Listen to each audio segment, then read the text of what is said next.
ഉണ്ടാക്കാലോ.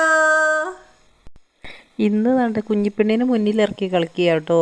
അതേ ചമ്മന്തിൻ്റെ ആൾ വേറെ കേട്ടോ, ഏട്ടനാ ചമ്മന്തി. അപ്പോൾ ആ കുഞ്ഞിപ്പെണ്ണിനെ കൊണ്ട് പറയിപ്പിച്ചിട്ട് ചമ്മന്തി ഉണ്ടാക്കാനുള്ള പരിപാടിയാണ് കേട്ടോ. ഏട്ടന് എരിവില്ലാത്ത കറിയൊക്കെ ആണെങ്കിൽ ചമ്മന്തിയോ അച്ചാറൊക്കെ വേണം കേട്ടോ.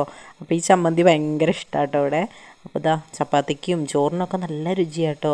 അപ്പോൾ ഇതാ വെളുത്തുള്ളി ഞാൻ നല്ലപോലെ കഴുകിയെടുത്ത് തോരോടെ തന്നെ ചതച്ചെടുത്തിട്ടുണ്ട്. കുറച്ച് വറ്റൽമുളക്, നമുക്ക് ആവശ്യത്തിന് എന്തോരം എരിവ് വേണം അത്രയും വറ്റൽമുളക് എടുക്കുക. എന്നിട്ട് എണ്ണയിലിട്ട് നല്ലോണം മുരിയിച്ചെടുക്കുക. അതിലേക്ക് ആവശ്യത്തിന് ഉപ്പും പുളിയും ഇട്ടിട്ട് ആ മുരിഞ്ഞ് അതോടെ തന്നെ നമ്മുടെ ഇതുകൊണ്ടത്തെ ഒരു സാധനം കൊണ്ട് കല്ലുകൊണ്ടോ അല്ലെങ്കിൽ തവി കൊണ്ടോ നന്നായിട്ട് ഉടച്ചെടുക്കുക. കുറച്ചൊന്ന് ഉടച്ചതിന് ശേഷം മാത്രമേ വെള്ളം ഒഴിക്കാവൂ കേട്ടോ. ഇല്ലെങ്കിൽ നമുക്കിങ്ങനെ വലിയ കഷ്ണങ്ങളായിക്കോട്ടെ, നല്ലോണം ഇങ്ങനെ അരിഞ്ഞ് കിട്ടില്ല.